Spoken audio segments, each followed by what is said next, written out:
ওম শান্তি। ৯-১-২০২৪ প্রাতঃমুরলি ওম শান্তি বাপদাদা মধুবন।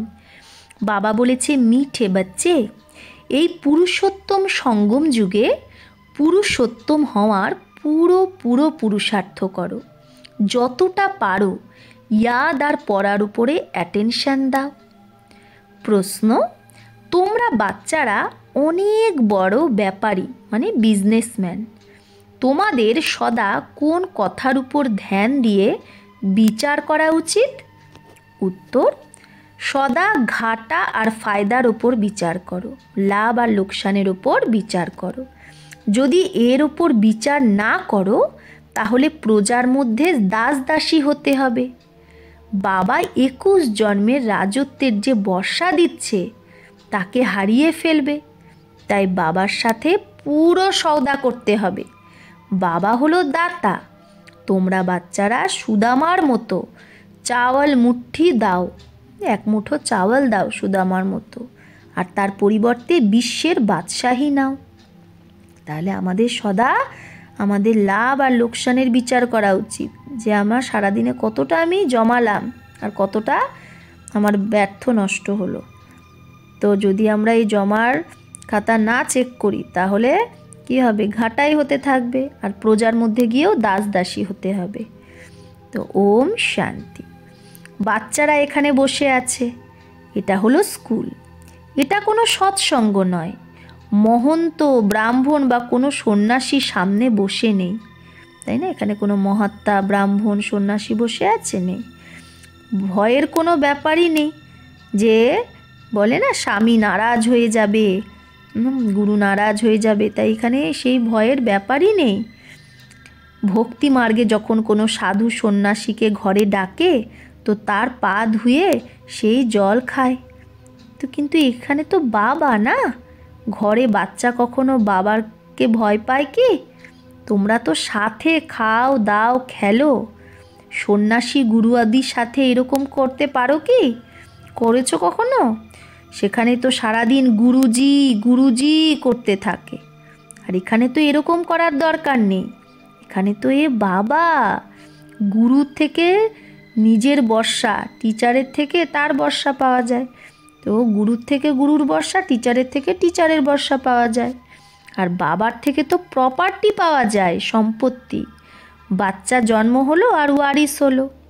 এখানেও বাবার বাচ্চা হয়ে গেলে, বাবাকে চিনলে, ব্যাস তোমরা স্বর্গের মালিক হয়ে গেলে। বাবা হলো এই স্বর্গের রচয়িতা। এই লক্ষ্মীনারায়ণ স্বর্গের রাজাই কিভাবে আর কোথা থেকে নিয়েছে এটা কেউ জানে না। তোমরা বোঝো আমরা এটা ছিলাম, আবার হচ্ছি। মানুষ তো কিচ্ছু খেয়াল করে না যে এরা কারা, আমরা কার পূজা করি। শিবের মন্দিরে গিয়ে শুধু লোটি চড়াকার আতে হে, জলের ওপর জল লোটা ভরে নিয়ে যায় আর মাথার উপর জল দেয়, জানে কিছুই না। তোমাদের এখন ফিলিং আসে যে আমরা এই মৃত্যু লোকের শরীর ছেড়ে অমর লোকে যাব। প্রাপ্তি আমাদের কত ভারী। ভক্তি মার্গে কিচ্ছু প্রাপ্তি নেই। বাবা নিজেও বলে, ব্রহ্মা বাবা নিজেও বলে যে ব্রহ্মা বাবা 12 জন গুরু করেছিল। এখন বুঝে গেছে যে এগুলো তো টাইম ওয়েস্টই হয়ে গেছে, আরোই নিচে নেমে গেছে। কিন্তু এটাও ড্রামায় সেট আছে। আমাদের কারো সাথে শত্রুতা নেই, আমাদের এক বাবার সাথেই প্রীত। তোমরা যখন ভেতরে ক্লাসে আসো তো এই চিত্রকে দেখে খুশি হওয়া উচিত যে আমরা পড়ে এইরকম হচ্ছি। তোমাদের জানা উচিত, তোমরা জানো যে এই রাজধানী কিভাবে স্থাপন হয়। বাবা বলে, বাচ্চা মুঞ্ঝো মত, মানে কনফিউজড হয়েও না। বাবা এত ভালোভাবে বোঝায়, তাও আশ্চর্যবৎ শুনন্তি কথন্তি ভাগন্তি হয়ে যায়, মায়ার হয়ে যায়। তাকে বলা হয় ট্রেটার, বিশ্বাসঘাতক, যে এক রাজধানী থেকে বেরিয়ে দুসরেকে জাকার বানতে হে, অন্যের গিয়ে হয়, মানে বাবার হাত ছেড়ে আবার মায়ার হয়ে যায়। বাবা কত ভালোভাবে পুরুষার্থ করায়, ভক্তি মার্গে কত ভটকে বেড়ায় সবাই। দান পুণ্য তীর্থ ব্রত নেম আদি অনেক করে। ভালো সাক্ষাৎকার যদি হয় তাহলে কি লাভ হলো? চর্তি কলা তো তার হলো না, আরোই নিচে নামলো উতরতি কলা। তোমাদের দিন প্রতিদিন চড়তি কলা হয়, বাকি সবার হলো উতরতি কলা। গুরুরা বলেও জ্ঞান ব্রহ্মার দিন আর ভক্তি ব্রহ্মার রাত। জ্ঞান আর ভক্তিতে রাত দিনের পার্থক্য। জ্ঞানের দ্বারা সুখ পাওয়া যায়। বাবা কত সহজভাবে বোঝায় যে তোমরাই বিশ্বের মালিক ছিলে, আবার তোমরাই নিচে নেমে গেছো। এখন বাবা বলে শুধু নিজেকে আত্মা ভাবো, আত্মা অবিনাশী। আত্মা বলে হে অবিনাশী বাবা, আমাকে এসে পাবন বানাও। এতে মুক্তি, জীবন মুক্তি সব চলে আসে।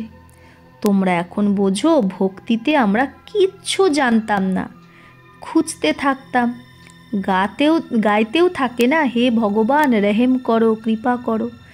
ভগবান বললে এত টেস্ট আসে না, তার সম্পত্তি মনে পড়ে না। তোমরা বলবে উঁচু থেকে উঁচু শিব বাবা, তো ঝট করে বর্ষার কথাই মনে পড়ে, সম্পত্তির কথা।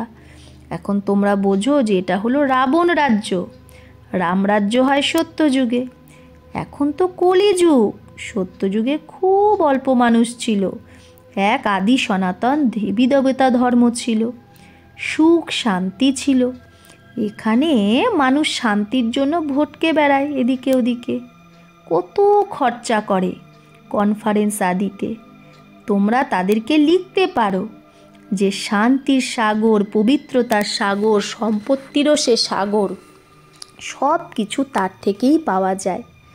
এখন তোমরা জানো সত্যযুগে আমরা খুব ধনবান ছিলাম, বিশ্বের শান্তি তো সেখানেই ছিল। বাকি আত্মাদের শান্তি তো হয় পরমধাম ঘরে। বিশ্বে আমরা একাই ছিলাম, তো তখন সুখ শান্তি সব ছিল সত্যযুগে। তো বাচ্চাদের খুব খুশি হওয়া উচিত। এই রকম স্বর্গের জন্য শাস্ত্রে কি কি কথা লিখে দিয়েছে।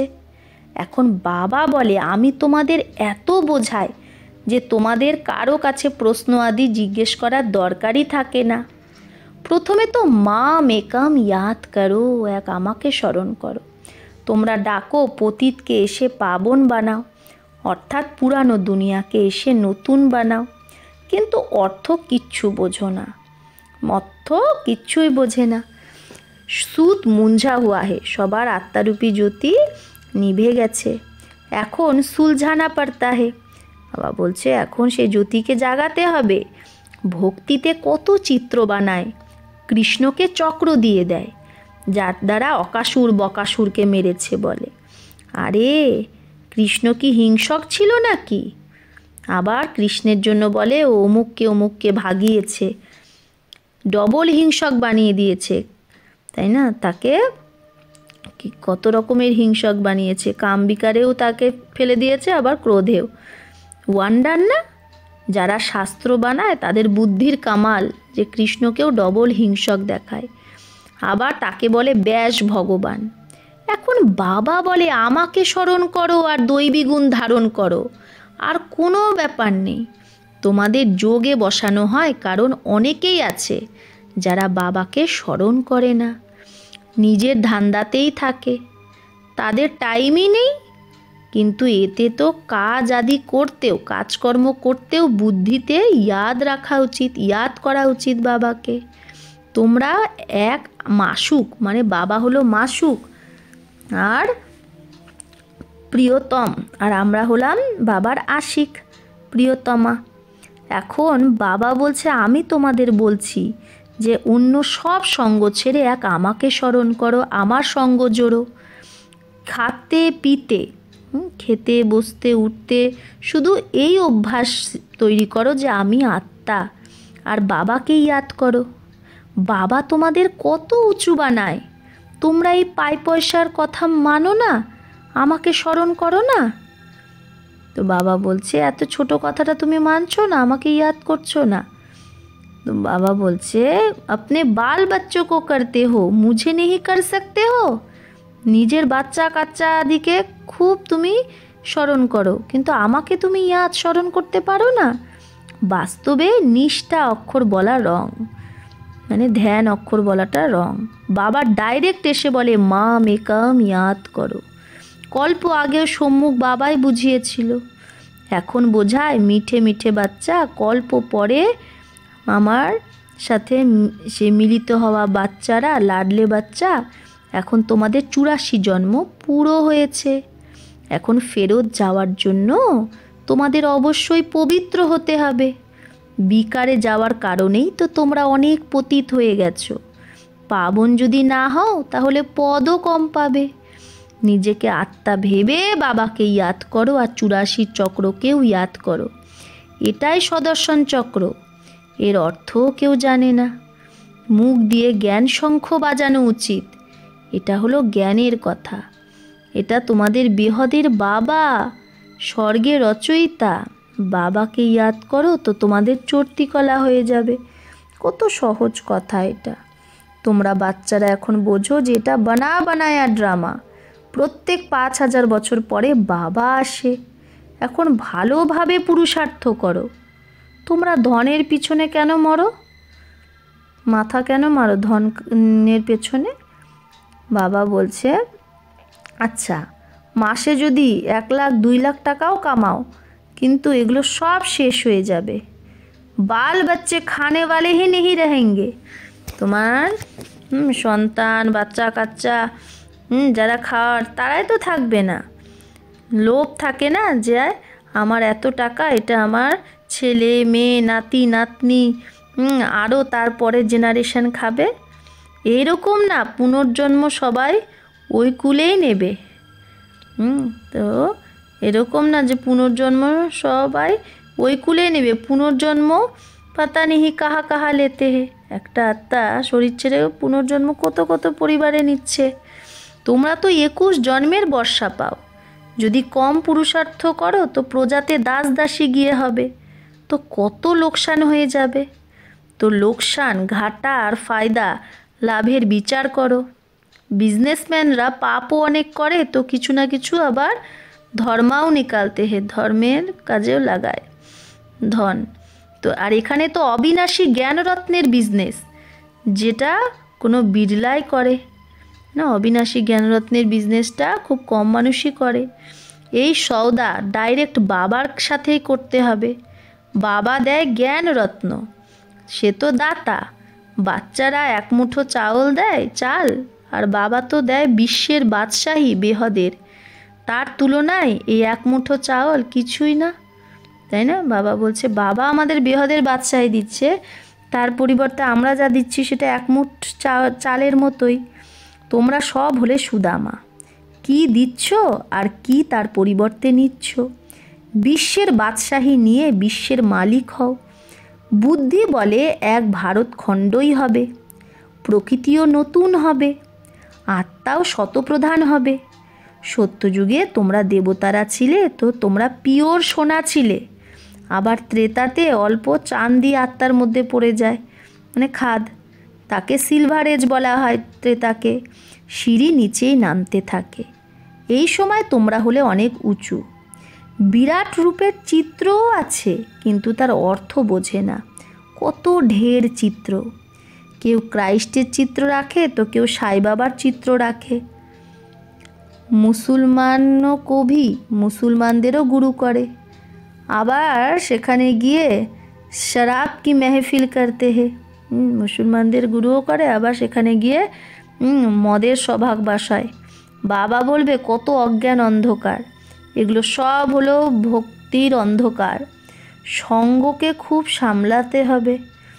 বলাও হয় সঙ্গ তারে কুসঙ্গ বোরে, সৎসঙ্গে স্বর্গবাস অসৎসঙ্গে নরকবাস, বলে না? কুসঙ্গ হলো এখানে মায়া 5 বিকারের। এখন তোমরা সৎ বাবার সঙ্গ পেয়েছ, যার দ্বারা তোমরা পারে যাচ্ছ। বাবাই সত্য বলে। কল্পে কল্পে তোমরা সৎ সঙ্গ পেয়েছ, সৎ মানে বাবার সঙ্গ পেয়েছ। আবার আধা কল্প পরে কুসঙ্গ পাবে রাবণের। এটাও বোঝো, কল্প আগের মতোই রাজধানী অবশ্যই স্থাপন হবে। তোমরা বিশ্বের মালিক অবশ্যই হবে। এখানে তো পার্টিশন হওয়ার কারণে কত ঝগড়া হয়, আর ওখানে তো একটাই ধর্ম। বিশ্বে শান্তি ছিল যখন অদ্বৈত দেবতাদের রাজ্য ছিল, একটাই ধর্ম ছিল। সেখানে অশান্তি কোথা থেকে আসবে? সেটা হলো ঈশ্বরীয় রাজ্য। স্পিরিচুয়াল নলেজ দ্বারা পরমাত্মা কিংডম স্থাপন করেছিল, তো নিশ্চয়ই সেখানে সুখী হবে। বাবা স্পিরিচুয়াল নলেজের দ্বারা কিংডম স্থাপন করে, তো সেখানে তো সুখী হবে।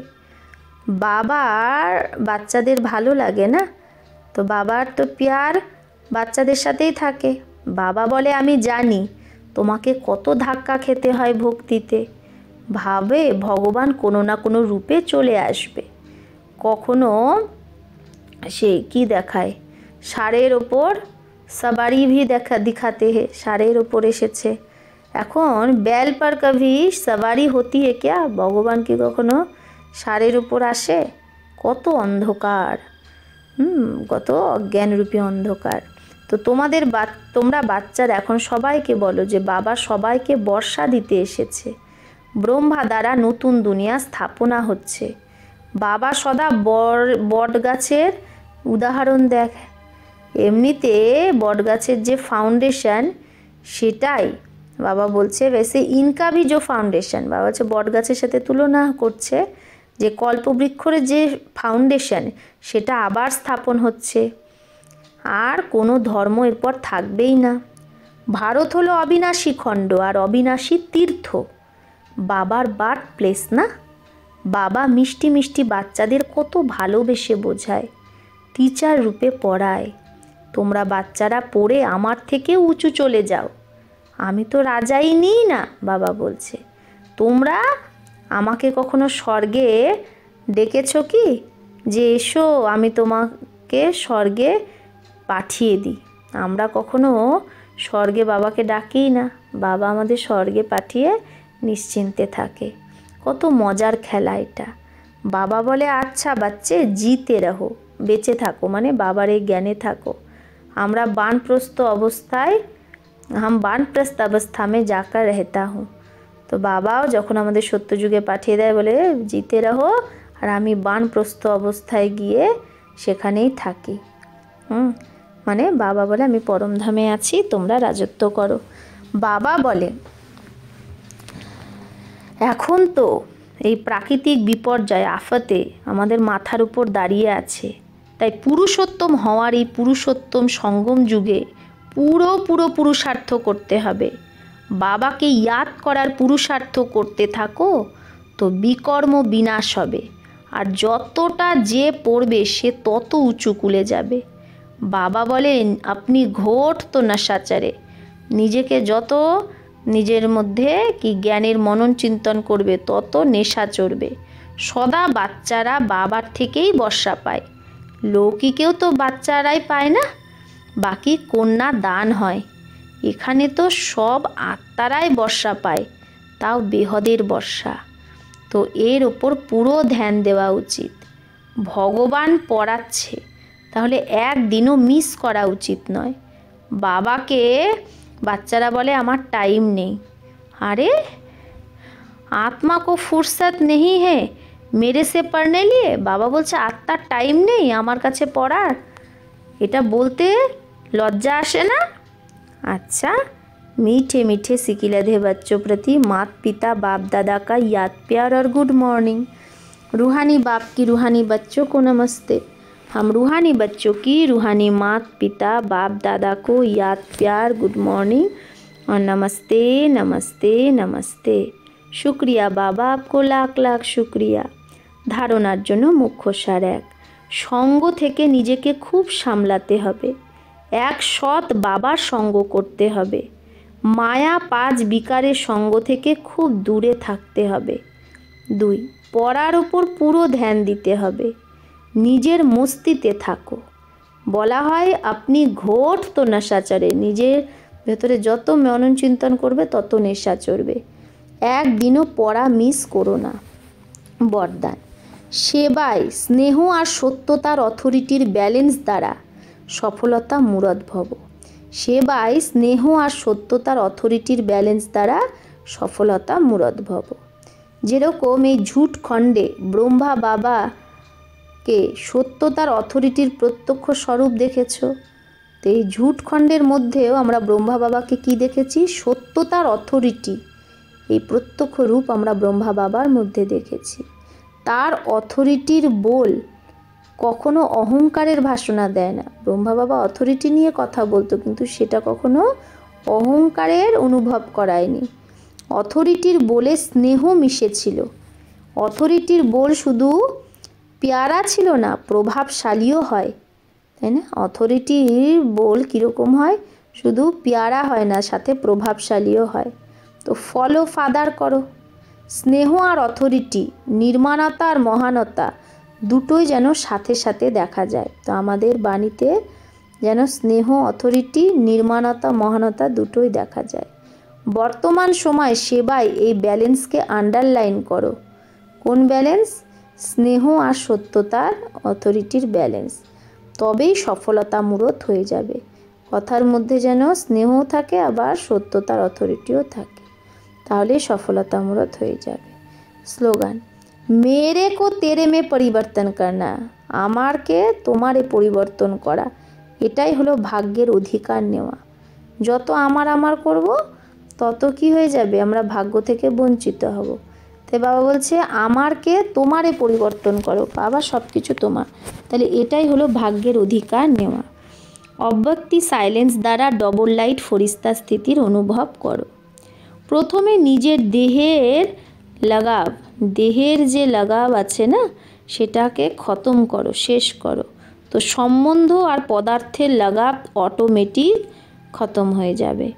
নিজের দেহের লাগাব থেকে মুক্ত হলে সম্বন্ধ আর পদার্থের লাগাব থেকে অটোমেটিক মুক্ত হয়ে যাবে। ফরিস্তা হওয়ার জন্য প্রথমে এই অভ্যাস করো যে আমার এই দেহটা সেবার জন্য আমানত, আমি ট্রাস্টি।